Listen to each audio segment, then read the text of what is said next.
नमस्ते आप सभी को। आज मेरा डे 8 है डिसिप्लिन एंड कंसिस्टेंसी का। तो आज की वीडियो में मैंने मॉर्निंग में जाके सोशल वर्क, देन जिम और उसके बाद अपनी क्लासेस को पूरा किया। तो आज के दिन मैं मॉर्निंग में 5:23 पे उठ गया। 5:30 बजे से मैं पहले उठ गया। तो आज मैंने खुद अपना अलार्म बंद किया। तो मॉर्निंग में उठ के सबसे पहले मैं ऊपर आया। ऊपर आने के बाद वही रेगुलर बेसिस में अपना पानी पीना। तो मैंने आज घड़े में बड़े से लोटा लिया, उसी में 2 लीटर करीब पानी डाला, 1 लीटर करीब पानी डाला मैंने। मैं घड़े का ही पानी मॉर्निंग में प्रेफर करता हूँ हमेशा, कि घड़े का पानी काफ़ी ज़्यादा अच्छा होता है, पेट को ठंडा रखता है। फ्रिज का पानी जल्दी मॉर्निंग उठते ही आपको बीमार कर सकता है। और ये जो मौसम चल रहा है इस टाइम, फ्रिज का पानी और भी ज़्यादा खतरनाक हो सकता है आप सभी के लिए। ये मौसम टाइफाइड और डेंगू और मलेरिया का आ चुका है। तो थोड़ा अपने आप को सावधान रखिए और थोड़ा अपने आप को बचत करके रखिए और अपनी सेहत को ध्यान रखिए, क्योंकि इस मौसम में बीमार पड़ने के चांस काफ़ी ज़्यादा बढ़ सकते हैं। तो फिर मैंने अपना 1 लीटर पानी यहाँ पे पी के ख़त्म किया। सुबह जल्दी उठने के बाद दिमाग थोड़ा प्रोसेस स्लो करता है और दिमाग समझ नहीं आता करना तो करे क्या। तो आराम से उठ के मैंने सोचा भाई आज क्या करना है, लेकिन धीरे धीरे आजकल दिमाग पहले से एक्टिव होते जा रहा है अर्ली मॉर्निंग उठते ही। तो आज मैंने पहले दिमाग में ये सोचा था क्या क्या सेट मारने हैं। तो मैंने देखा था चेस्ट के कुछ अलग सेट मारूंगा और धीरे धीरे प्रैक्टिस करूंगा कि चेस्ट के अलग सेट मारने की और अलग तरह की एक्सरसाइज करने की। तो मैं फिर उसके बाद अपने छत में गया। छत में थोड़ी देर मैं 5-6 मिनट वॉक करता हूँ, कि बहुत जल्दी उठ गया था मैं आज। तो छत में मैं जब गया तो आज मौसम बहुत अच्छा हो रहा था, हवा चल रही थी। तो सबसे पहले मैंने पौधों के पास आया, तो मेरी मम्मी अपना योगा कर रही थी। उसके बाद देखिए मैंने यहाँ पे पौधे वौधे देखे। आपको एक चीज़ दिखाता हूँ। मैंने जैसे बताया था मेरी मम्मी को जो चीज़ मिल जाती उसमें पौधा लगा दी थी। मैंने उसे छू के देखा, लोहे का था। तो मैंने कहा ये है तो है क्या। तो ये मोटर का जो कैप होती है ना, तो मोटर हमने नहीं ली थी, तो पुरानी वाली मोटर की मेरी मम्मी ने कैप लगा के इसी में पौधा लगा दिया। वाह जी वाह। तो चलिए मैं नीचे आया, थोड़ा बॉडी के बालों को फ्लेक्स किया, थोड़ा बॉडी वॉडी देखी अपनी कैसी चल रही है, क्या चल रही है, बाल वाल सेट करके मैं अपना चल दिया वॉक में। तो मैं पैदल पैदल चलते चलते सबसे पहले अपने वही पौधों को देखता हूँ कि पौधे कैसे हो रहे हैं, क्या हो रहे हैं। तो आज सबसे पहले मैं मंदिर पे गया था, मंदिर में होते कि जय हनुमान जी करते हुए। तो यहाँ मैं मंदिर में पहुँचा। मंदिर में इसलिए गया था क्योंकि मुझे पानी भी लेना था पौधों से, कि मंदिर से हम पौधों में पानी डालने के लिए यहाँ से पानी ले लेते हैं। तो मंदिर के हम अंदर जाते हैं यार थोड़ा सा, ठीक है। यहाँ सामने मंदिर है, पीछे की साइड वहाँ पानी का नल है, तो वहाँ से पानी लिया। तो जय हनुमान करके मैं चला, यहाँ पे आगे बढ़ता हूँ।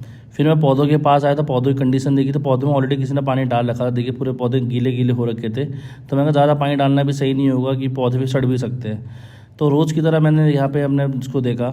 शायद भगवान करे बस ये नाला भी किसी दिन बंद हो जाए। हमारे हरित योद्धा भाई पहले से ही वहाँ तैयार थे। भाई साहब इनकी डिसिप्लिन देख के मैं खुद परेशान हूँ। मॉर्निंग में 5:30 बजे से ही पहले बंदे यहाँ पे आके रेडी होकर तैयार रहते। और आज तो आपने 3-4 कूड़े फेंकने वालों को भी रोका। देखिए अच्छे काम में कोई इतना साथ देना दे, पुराने काम में जरूर कोई साथ देता है। ये मैं साइड में आपको वीडियो दिखा रहा हूँ जिसमें आपको देख रहे हो कितनी ज़्यादा गंदगी है, लेकिन अब देखिए लगातार प्रयास करने की वजह से इतनी ज़्यादा सफाई यहाँ पे है। लगातार 7 लोगों की वजह से अब यहाँ धीरे धीरे करके हम यहाँ पे बैठक बनाएंगे। तो यहाँ काम अभी भी चालू है, रेत भरा के यहाँ पौधे वौधे लगा के और भी सुंदर बनाएंगे। कितना अच्छा लग रहा है पहले से ही है। चलिए हरित योद्धाओं से मिल के थोड़ा सेवा वेवा करके फिर मैं जिम की तरफ बढ़ा। जिम में आज सारे भाई कुछ मिला, सारे भाई मेरे ब्लॉग की बात ही कर रहे थे कि भाई बहुत बढ़िया व्लॉग बना रहे हो। तो मैंने सभी को थैंक यू कहा और सभी ने मेरे चैनल को भी सब्सक्राइब किया, तो इसके लिए बहुत बहुत धन्यवाद। तो मैं शिवम भाई के लिए भी अपने ये लाया था स्टैंड। ये भाई को स्टैंड बहुत ज़्यादा अच्छा लगा था, बोला आपका स्टैंड बहुत बेहतरीन है, तीनों फैसिलिटी एक साथ है। तो शिवम भाई कह रहे बहुत बढ़िया, चलो मैं भी स्टार्ट करूँगा विक्रम ये तरह व्लॉग। मैं ओके भाई कोई प्रॉब्लम नहीं।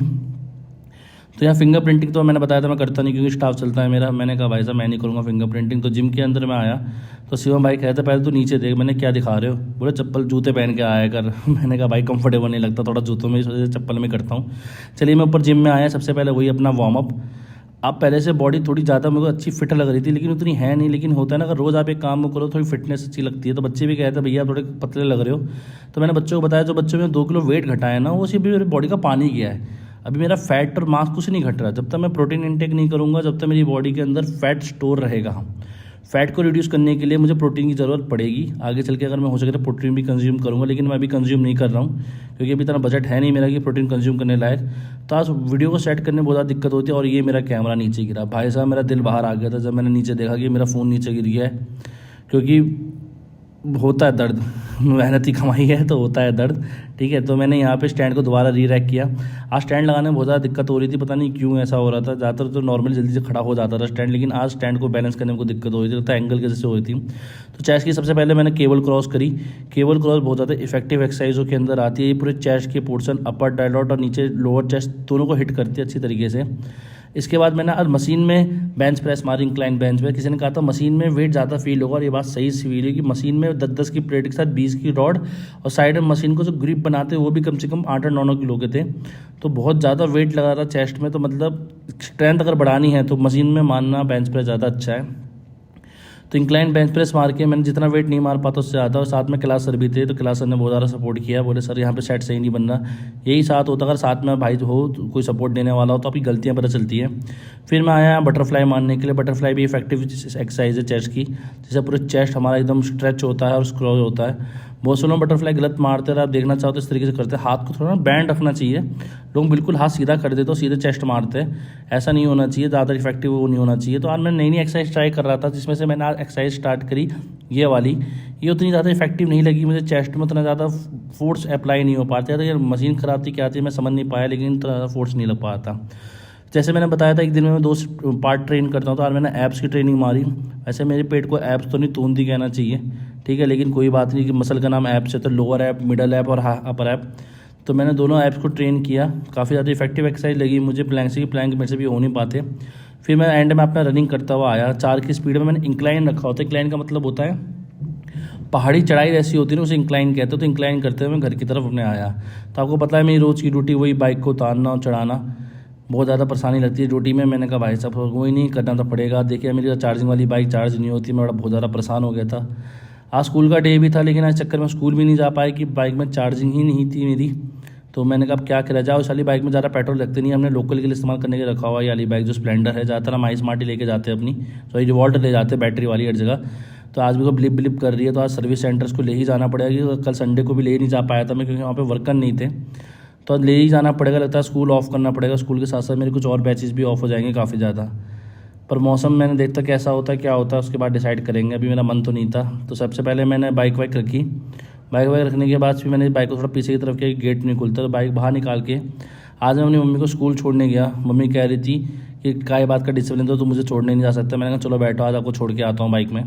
तो बाइक में मम्मी को छोड़ के आया, तो आंटी दिखाई दी, आंटी को नमस्ते बोला और चले हम यहाँ से होते हुए। अब मेरी मम्मी को मैंने कहा था तो कैमरा पकड़ मैं चलाता हूँ, लेकिन मेरी मम्मी ने पूरी मेरी टी शर्ट ही दिखाती रही। देखिए ये मेरी जेल वाली टी शर्ट, खाली रंग इसका हरा है, वरना अगर काला और सफ़ेद होता तो ये जेल वाली टी शर्ट बन जाती। उसके बाद हम यहाँ पहुँचे, यहाँ से होते हुए हम निकले स्कूल की तरफ। मेरी मम्मी स्कूल में इंचार्ज है, काफ़ी पुरानी एक्सपीरियंस टीचर है मेरी मम्मी, वो टाइम से टीचिंग करते हुए आ रही है। तो हमारे घर का माहौल भी थोड़ा सख्त सख्त सा रहता है, इस वजह से हम ज़्यादा बातचीत नहीं करना पसंद करते। रात वात में कर लेते थोड़ी बहुत, वरना दिन भर में हमारा मिलना नहीं हो पाता आपस में। तो ये मैंने अपनी मम्मी को स्कूल की गेट में छोड़ा और यहाँ से बाय बाय करते हुए मेरी मम्मी स्कूल में चले गई। तो मैं वापस आया तो 8 से 9 वाला बैच मैंने लिया, लेकिन जब मैं 9 बजे के लिए बैच के लिए जा रहा था तो बारिश, बहुत घमासान बारिश हो रही थी। तो मैंने 9 से 10, 10 से 11 वाला बैच अपना ऑफ कर दिया, क्योंकि बारिश ज़्यादा तेज़ हो रही थी। मुझे करावन नगर जाना था, मेरे को लग नहीं पाया कि मैं सूखा पहुँच पाऊँगा। तो ये देखिए मैं आपको बारिश दिखा रहा हूँ, बहुत भयंकर बारिश हो रही थी। ये सामने वाला बच्चा पता नहीं क्या काट रहा था, रस्सी से कुछ तो काट रहा था। ये बोली भैया क्या कर रहे हो? मैंने कहा वीडियो बना रहा हूँ, व्लॉगिंग स्टार्ट है। कह रही ठीक है भैया अच्छी वीडियो बना रहे हो आप। मैंने कहा थैंक यू। तो वीडियो रिकॉर्ड करते करते फिर मैंने कहा चलो यार नहा लिया जाए बारिश में, क्योंकि गर्मी बहुत ज़्यादा हो रही थी। गर्मी ज़्यादा होने की वजह से मैंने कहा थोड़ा वो नहाएंगे, तो मैंने यहाँ से किया बंद। फिर यहाँ से मैंने देखा कि चलो फ़ोन को रखते और चलते छत की तरफ। आज छत में आया तो मैंने आज आईफोन का टेस्ट कर लिया कितना वाटर प्रूफ है मेरा आईफोन। बहुत लोग बोलते हैं फ़ोन आईफोन वाटर प्रूफ है, लेकिन भाई नहीं, सही में वाटर प्रूफ है आईफोन। तो थोड़ी देर मैंने यहाँ पे हल्की फुल्की वॉक करी, थोड़ी बहुत देखा, इधर उधर देखा। मैंने कहा यार बहुत ज़्यादा तेज़ बारिश हो रही है। तो मैं स्टैंड भी ले आया साथ साथ। पहले मैंने कैमरे को ऐसे ही रखा हुआ था नॉर्मली, मैंने स्टैंड पर रख के कैमरा रिकॉर्डिंग करते तो आप देखना क्लैरिटी कितनी बढ़ जाएगी, ये देखिए। तो मैंने स्टैंड पर रखा, स्टैंड पर अटैच करने के बाद थोड़ा सा इधर से उधर घूमना चालू किया। ये देखिए मेरी मम्मी के बनाया हुआ बगीचा कितना सुंदर लग रहा है। और फिर मैंने आसपास के घर दिखाए। आज तो ऐसा लगा था भाई साहब गली में पानी भर चुका था पूरा। तो कोई बात नहीं, भरेगा तभी मज़ा आएगा। सबसे पहले मैंने बालों को फिर से सेट किया, कि बालों को सेट रखना ज़रूरी था, कि बच्चे कुछ बाल बच्चे वो भी चले गए तो दिक्कत हो जाएगी। तो भाई साहब मैंने बाल सेट कर इधर उधर घूमना चालू किया। तो मौसम इतना बेहतरीन हो रहा था कि मज़े ही मज़े। जो बच्चे स्कूल में होंगे बोल रहे होंगे भाई साहब हमने इन्जॉय नहीं कर पाए, लेकिन मैंने आज मौसम को पूरा इन्जॉय किया। मुझे डर था कि मुझे सर्दी ना लग जाए, इस वजह से मैंने नीचे आते पहले हल्दी वाला दूध भी पी लिया था। मैंने कहा थोड़ा हुआ पर, लेकिन हल्दी वाला दूध पीने के बाद ऐसी गर्मी लगी मैं पूछ नहीं सकता। तो मैंने थोड़ा दिमाग लगाया, मैंने क्या करा वाइपर उठा लिया। अब लोग बोलेंगे बारिश में वाइपर मारा, नहीं, इससे क्या हुआ जो बची हुई मिट्टी रह जाती है ना, जैसे फूल पत्तियाँ टूट जाती है, सब टूट जाती है, तो मैंने उसको सबके अंदर डालना चालू कर दिया। इससे क्या हो छत की जो बची हुई सारी मिट्टी विट्टी झाड़ू मारने की ज़रूरत नहीं पड़ेगी, सारी मिट्टी छिट्टे हुए आ जाएगी। क्योंकि जब बारिश होती है ना मिट्टी नीचे बैठ जाती है, पानी तो बहता चला जाता है लेकिन मिट्टी रुक जाती है। क्योंकि आपने देखा होगा ऐसे कि पानी बह रहा मिट्टी बहती हुई चली तो हुई, लेकिन अंदर तो नहीं जाती। तो मैंने हल्का हल्का वाइपर लगाता चला गया। तो देखिए मैं काम भी करता हूँ घर का, लोग बोलते घर का काम नहीं करता, तो मैं घर का सारा काम करता हूँ, देखभाल भी करता हूँ। तो यहाँ से मैं वाइपर मारते मारते नीचे की तरफ से ले जाता चला गया। बहुत भयंकर ही बारिश हो रही थी, नेक्स्ट लेवल की बारिश थी भाई साहब। आज तो मज़ा ही आ गया, मतलब इतना बढ़िया मौसम हो रहा था। उसके बाद बारिश रुकी तो मैं फिर बाइक लेके चला अपने मैकेनिक के पास। आज भाई साहब स्कूल नहीं जा पाया मैं, क्योंकि बाइक थी ख़राब, बाइक में चार्जिंग नहीं हो रही थी। मैं बहुत ज़्यादा परेशान हो गया था। सर्विस सेंटर वाले को दिखाया, मैंने कहा भाई कुछ तो करो। सर्विस वाले ने कहा भाई बहुत टाइम से आपने सर्विस नहीं कराई, इस चक्कर में आपकी बाइक के थोड़ा प्लग यहाँ से हिल गया है। मैंने कहा करो भाई, अब जो भी है जितना भी चार्ज लगे से कराओ सही, इसके बिना काम नहीं हो पाता। तो मेरी आज स्कूल का ऑफ हो गया था, साथ साथ मेरा कोचिंग का जो सपना मैं पढ़ाने जाता हूँ वहाँ का भी ऑफ हो गया था, क्योंकि बाइक ही नहीं थी। इसलिए मैं कहता हूँ हमारे टू व्हीलर बहुत ज़्यादा ज़रूरी है, आप किसी के लिए आपका व्हीकल ज़रूरी है। तो शाम को मैंने घर वाले बैच लेना स्टार्ट करे, तो घर वाले बैचों में मैंने लड़कियों को जैसे कैमरा दिखता है पोज देना पहले स्टार्ट कर देती है। बैच लेने के बाद आज मैं फंडामेंटल यूनिट ऑफ लाइफ बच्चों चैप्टर चल रहा था क्लास 9th वालों का, तो चैप्टर ख़त्म करा के मैं निकलता हूँ यहाँ से दूसरे बैच की ओर। तो मौसम साफ़ हो चुका था, उल्टी जितनी सुबह बारिश कम हो रखी थी उतनी ज़्यादा गर्मी बड़ी पड़ी थी। तो मैंने थोड़ा वही फिर से बाल को सेट मार लिया कि मैं देख लूँ शकल वकल कैसी हो रही है। तो शकल को मैंने देखा तो हाँ बॉडी शकल वकल सही हो रही थी। तो थोड़ा बाल को हाथ मार के मैं वहाँ से निकलता हूँ। फिर मैं वहाँ से पहुँचता हूँ अपने क्रावन नगर वाले कोचिंग में। तो कोचिंग में आया तो बच्चे सब बैठ रखे थे। आजकल मैं टाइम से पहले आ गया था क्योंकि बहुत दिनों से लेट हो रहा था थोड़ा बहुत बारिश मौसम के चक्कर में। तो ये हमारी पायल मैम क्या फर्स्ट डे थी ज्वाइनिंग की, इन्होंने स्कूल ज्वाइन किया कन्हैया पब्लिक स्कूल। तो ये बहुत ज़्यादा खुश थी कि भैया मेरी ज्वाइनिंग हो गई है। तो मैंने कहा चलो बच्चे ऐसे ही आगे ग्रो करते रहो और अपनी लाइफ में ऐसे सक्सेसफुल होते रहो। तो मैं सारे बच्चों पर देखने लगा कि सब टीचर क्या करा रहे थे। मैंने पूछा पायल आपने बच्चों को क्या पढ़ाया, तो भैया उन्होंने बताया कि भैया मैंने इनको ये काम कराया है। तो अंदर मैं अपने यस सर से मिला, तो यस सर के बच्चे वो वेट कर रहे थे, उनके बच्चे आने वाले। ठीक है, मैंने कहा सर आप वेट करिए। फिर अंदर मैं देवदत्त के पास गया था, देवदत्त से पूछा बच्चों आपने आज क्या क्या पढ़ा है। तो बच्चों ने बताया कि भैया हमने ये एक्सरसाइज करी और ये कराया। मैं हर किसी क्लास में जाके फीडबैक ज़रूर देता हूँ कि कोई बच्चों को कोई प्रॉब्लम ना हो। ठीक है, तो बच्चे बोले तो भैया व्लॉग बनाओ। मैं व्लॉग नहीं, आपके पेरेंट्स को प्रूफ भेजूँगा कि आप पढ़ रहे हो या नहीं पढ़ रहे। तो बच्चे कह रहे ठीक है। बच्चे सीरियस हो गए थे बहुत ज़्यादा कि हो ये तो भैया आप वीडियो भेजेंगे।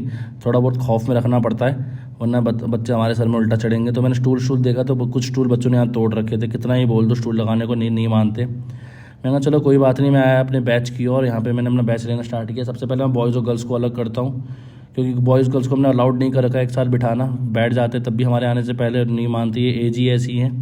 लेकिन हम बॉयज़ और गर्ल्स को सेपरेट बिठाते। मैंने सेपरेट बिठा के सबसे पहले क्लास स्टार्ट की। तो 9th क्लास खत्म होने के बाद मैंने 10th क्लास ली। तो बच्चे बोलते थे वीडियो में आप कभी पढ़ाते हो तो दिखते नहीं हो। तो मैंने भाई साहब कैमरे को ही साइड रख के पढ़ाना स्टार्ट किया। मैंने कहा भाई मैं खाली स्टार्टिंग और एंड में ही रिकॉर्ड करता हूँ, बीच कैमरे में कभी रिकॉर्डिंग नहीं करता हूँ। आज बच्चों को पता भी नहीं चला था कि रिकॉर्डिंग हो रही है नहीं हो रही, तभी आप देख रहे बच्चे सीरियस होकर लिख रहे थे, वरना कोई ना कोई बच्चा पोज देता रहता बीच में आके। तो आज चैप्टर इनका चल रहा था इलेक्ट्रिसिटी, और इलेक्ट्रिसिटी में उनको रजिस्टिविटी के बारे में बताते कि रजिस्टिविटी किस पे डिपेंड करती है। रजिस्टेंस किस पे डिपेंड करता है। तो रजिस्टेंस लेंथ पे डायरेक्टली प्रोपोर्शनली और एरिया पे इन्वर्सली प्रोपोर्शनली डिपेंड करता था। तो हमारा फॉर्मूला बनता था R=ρ/L/A, और उसमें रो जो होता है रजिस्टिविटी होती थी, जो किस पे डिपेंड करती थी, नेचर पे डिपेंड करती थी। अगर आपको लेक्चर दोबारा रिपीट करके देखना हो तो आप मेरे व्लॉग्स में देख सकते हो दोबारा से। तो एक चीज़ डिटेल में मैं समझाते हुए हमेशा मैं बुक का इस्तेमाल नहीं करता हूँ, मैं डायरेक्ट अपने कंसेप्ट को अपने एग्जाम्पल के साथ समझाने की कोशिश करता हूँ बच्चों को, कि जिससे उनको आसानी से बैठ सके। थोड़ा हंसी मजाक भी थोड़ा बहुत करता हूँ, क्योंकि बिल्कुल सीरियस माहौल और 1 घंटे का माहौल बनाए रखना क्लास में बहुत ज़्यादा मुश्किल हो जाता है, कि बच्चा बहुत ज़्यादा बोर हो जाता है। तो अलग अलग एग्जाम्पल देके अलग अलग तरीके से समझाने की कोशिश करता हूँ, जो कि बच्चे को चेहरा बता देता है कि बच्चे को समझ आ रहा है या नहीं आ रहा। तो बच्चों के फेस के नोटिस करता हूँ मैं, आगे क्वेश्चंस कराना चलता हूँ। फिजिक्स में ज़्यादा कोशिश करता हूँ मैं न्यूमेरिकल्स कराने की। न्यूमेरिकल से क्या होता है, उनके कंसेप्ट और टॉपिक बिल्कुल क्लियर हो जाते हैं, जिस वजह से बच्चे ज़्यादा डाउट नहीं रहता उन बच्चों को। वैसे ज़्यादा बच्चे डाउट पूछते नहीं, कुछ 1-2 बच्चे होते हैं जो पढ़ने काफ़ी अच्छे हैं, जिनका ब्रेन एक्टिव है, वही डाउट पूछते हैं। वही 1% बच्चे कमाल करते हैं रिजल्ट में भी। मैं बच्चों को हर बार कहता हूँ डाउट जरूर पूछा करो, जितने ज़्यादा डाउट पूछोगे उतना कंसेप्ट क्लियर होंगे। लेकिन डाउट आएंगे कहाँ से, घर से पढ़ के नहीं आते। मैं यहाँ कोई ज्ञान नहीं दे रहा हूँ आप सभी को, एक बात बता रहा हूँ। डाउट बच्चे जितना ज़्यादा आपके रहेंगे उतने ही ज़्यादा आप इंप्रूव करते चले जाओगे चीज़ों को, उतने ही ज़्यादा बेटर होते चले जाओगे। लेकिन बच्चों को ये बात समझ नहीं आती कि डाउट लाए तो लाए कहाँ से। मैंने कहा बेटा आज तो पूरी क्लास खींच दूंगा तुम्हारी, 1.5 घंटे तो मैंने कहा बिठा के रखूँगा। बच्चों को पहले 1.5 घंटा सुनते हालत ख़राब हो गई, पर मैंने कहा चलो कोई नहीं, पहले क्वेश्चन को ख़त्म करो फिर आगे बात होगी। तो क्वेश्चन नॉन स्टॉप में कराता चला। मैंने कहा इसके बाद ये करो, उसके बाद ये करो, उसके बाद ये करो। क्वेश्चन कराने के बाद मैंने करीबन किया, बहुत लंबी क्लास ली थी। मैंने कहा ये टॉपिक मुझे ख़त्म चाहिए चाहे कुछ भी हो जाए। तो मैंने इलेक्ट्रिसिटी चैप्टर के शुरू से लेके 4 फार्मूले 500 फार्मूले दोबारा रिवाइज कराए। सबसे पहले चार्ज, फिर करंट, देन उसका पोटेंशियल डिफरेंस, फिर ओम्स लॉ, फिर उसके बाद रिफ्रैक्ट अपना ओम्स लॉ के बाद हमारा वो आता है अपना रेजिस्टिविटी। सॉरी मैं थोड़ा भूल गया था। मैं उसमें लाइट चैप्टर भी दूसरी क्लास में लाइट चैप्टर चला था, थोड़ा कंबाइन होता है रिफ्रैक्टिव इंडेक्स वाला। रजिस्टिविटी वाला टॉपिक मैंने कराया था बच्चों को, थोड़ा मैंने रिव्यू दिया। देखो जैसे कैमरा ऊपर किया, सबके एक्सप्रेशन मेरी तरफ होने लग गए। तो क्लास का एंड चल रहा था बिल्कुल ही, तो क्लास का एंड ख़त्म करते ही मैंने इस वीडियो को यहाँ पे ख़त्म किया। उसके बाद हम चले, यहाँ पे देखिए बोर्ड पे मैंने न्यूमेरिकल दे रखा है क्वेश्चन करने के लिए, मैंने ऐसे क्वेश्चन करके दिखाओ। दैन उसके बाद हम आगे बढ़ते हैं। तो उसके बाद हम आए अपनी 11th क्लास में। 11th क्लास फिजिक्स का बैच चला था, मैंने पीछे से गुद्दी में मारा चाटा, क्योंकि ध्यान बोर्ड पे नहीं था, सो रखा था। मैंने सीरियस होकर पढ़ ले, 11वीं है, साइंस ले रखी है, मजाक नहीं है ना, तोते फट जाएंगे तेरे। तो यहाँ पे कैलकुलस मेथड करा रखा था। इसके बाद मैं क्लास के अंदर आया, तो यहाँ पे क्लास सर की इंग्लिश स्पीकिंग क्लास चल रही थी। आज इस रूम में नहीं, इस रूम में ले रहे थे। तो क्लास सर कह रहे, hello sir, how are you. तो मैंने कहा सर क्या पढ़ा रहे हो बच्चों को। सर का आज सर डिबेट चल रही है आपस में। मैंने कहा लड़कियां डिबेट में ऐसी एक्सपर्ट होती है तो जीती जाएगी, लड़कों के साथ नाइंसाफ़ी हो रही है। फिर 8 साढ़े 8 बजे मैंने अपनी यहाँ पे क्राउन नगर में कोचिंग ख़त्म करके मैंने अपनी बाइक उठाई। बहुत ज़्यादा गर्मी हो रही थी, बहुत ज़्यादा, क्योंकि मेरा कोचिंग बेसमेंट में है, तो बहुत ज़्यादा हालत ख़राब हो चुकी थी यहाँ गर्मी के मारे। तो मैं थोड़ा गली में इधर से देखते हुए बाइक स्टार्ट करी और बाइक लेके मैं अपना पहुँचा। ये मेरा कोचिंग है क्राउन नगर में, अगर आपको आना हो तो कभी आप बताना, ठीक है जी। तो उसके बाद मैं पहुंचा होम ट्यूशन लेने के लिए। होम ट्यूशन में आज मैंने बच्चे से पर्यायवाची शब्द पूछे। आज इसकी मैंने वर्ड लगा दी, मैंने कहा सारे क्वेश्चनों के जवाब दियो। बचपन की बुकें पढ़ के कभी कभार याद आती कि हाँ यार ये सब पढ़ाई भी थी हमारे साथ, क्योंकि मैंने 9th के बाद से ये सब चीज़ें देखी ही नहीं है कसम से। करीबन आज मुझे 8 साल होने जा रहे होंगे, हाँ 8 साल हो गए 12वीं पास करे हुए। तो बहुत सी चीज़ें ये पर्यायवाची विलोम सब तो मेरी लाइफ से मतलब हट ही गए थे। साइंस साइड लेने के बाद बिल्कुल ही एकदम ही अलग ही हो गए थे। तो मैंने पर्यायवाची शब्द सुनना चालू किया बच्चे से, कह रहा उसका रोना पहले निकल गया कि नहीं भैया मेरे से मत पूछो, ये मत पूछो। तो मैं आपको कुछ शब्द दिखाना चाहता हूँ जो बहुत ज़्यादा होते हैं। पृथ्वी को देखिए क्या कहते हैं, नाक को क्या कहते हैं, पक्षी को क्या कहते हैं। फिर आई दूसरे की बारी, बेटा अब तो तू तो गयो। तो मैंने कहा तू सुना, क्योंकि पिछले बार अपने भाई पे बहुत हंस रहे थे ये कि तेरी शिकायत पड़ी है वो पड़ी है। मैंने कहा तुम पढ़ने में कौन सा अच्छे हो। तो मैंने कहा फिजिकल चेंज और केमिकल चेंज के बारे में मुझे सुनाना चालू कर फटाफट, टाइम नहीं है तेरे पास। कह रहा ठीक है भैया मैं सुनाता हूँ। तो उसने 2 पॉइंट सुनाए और ये अटक गया। 10 बात हो ये अटक गया सुनाते सुनाते। मैंने कहा बेटा ऐसा नहीं चलेगा, तू तो गयो, तू जब तक नहीं सुनाएगा तेरे को मैं नहीं छोड़ूंगा। चलिए जी, आज की वीडियो में इतना ही। तो आज की वीडियो में मेरा वही पहले जिम, देन उसके बाद सोशल वर्क और ये सब ख़त्म करके आज के दिन को मैं ख़त्म करता हूँ।